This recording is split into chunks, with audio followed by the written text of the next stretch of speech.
Let's do it. Ah, da, da. Il faut souligner qu'il n'y a pas eu un mouvement dadaïste au sens propre à l'Italie. Il y a eu des manifestations singulières.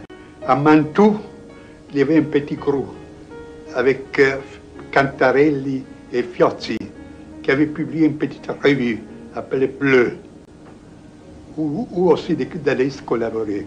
Mais j'ai su de cette revue par le truchement de Tzara.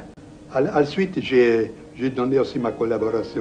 Mais de cette revue ne sont parues que trois nuits. À Rome, il y avait une salle de concert très connue, dans un ancien amphithéâtre romain, appelé Augusteo. Au-dessous de cette salle, un peintre futuriste italien, Arturo Ciacelli, avait créé un cabaret à la française. Dans ce cabaret, dans les salles de ce concert, deux de ces salles, je les peins moi-même, j'ai fait la décoration moi-même. Là est un petit théâtre.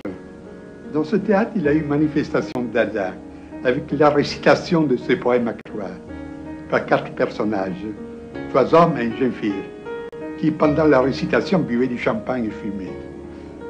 Et la musique d'accompagnement, Schoenberg, Satie et des autres musiciens de cette ligne. Cette soirée était destinée à des invités seulement. Et chacun a reçu un petit talisman Dada. Et nous avions l'intention de lancer un numéro unique sur le dadaïsme avec la traduction des manifestes Dada. Mais malheureusement, celui qui nous avait promis les moyens financiers n'a pas tenu sa parole. N'a pas tenu sa parole. Et je vous dis que là, quant à l'exposition dadaïste, il ne s'agissait pas seulement de cartes et de tableaux, mais nous avions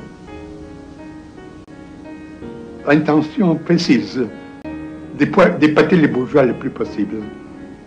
Ainsi, il y avait dans la salle toutes sortes de placards. À l'entrée, chaque visiteur entre salle intrigant. Puis, à travers la salle, des mots de Tristan Tzara. J'aimerais bien coucher avec le pape. Vous ne comprenez pas, nous non plus, comme c'est triste. Au fond, avant nous, la blénorragie, après de nous, les déluges. Puis, sous les tableaux, il y avait des petites écritures comme ça, par exemple, achetez ce tableau, je vous en prie, ça fait 2,50 francs. L'autre tableau à regarder en dansant à l'alchimie. Puis les préférences et les antipathies des Dada. Par exemple, Dada aime les bas en soi. Dada est contre la patrie.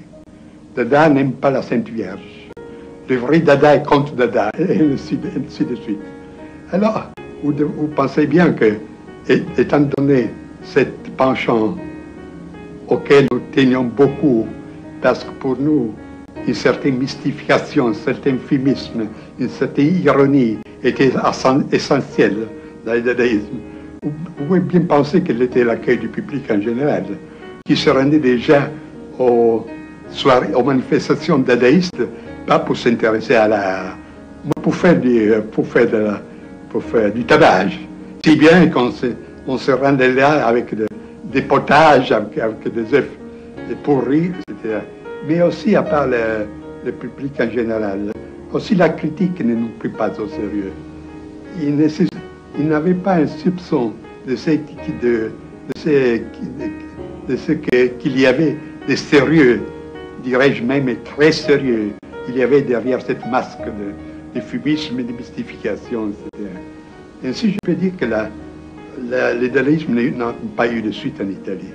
Lorsque je suis retiré, lorsqu'après avoir publié 3 ou 4 numéros, le groupe de Mantoue s'est retiré dans le silence, il n'y a pas plus eu de suite. Let's do it, let's do it, let's do it.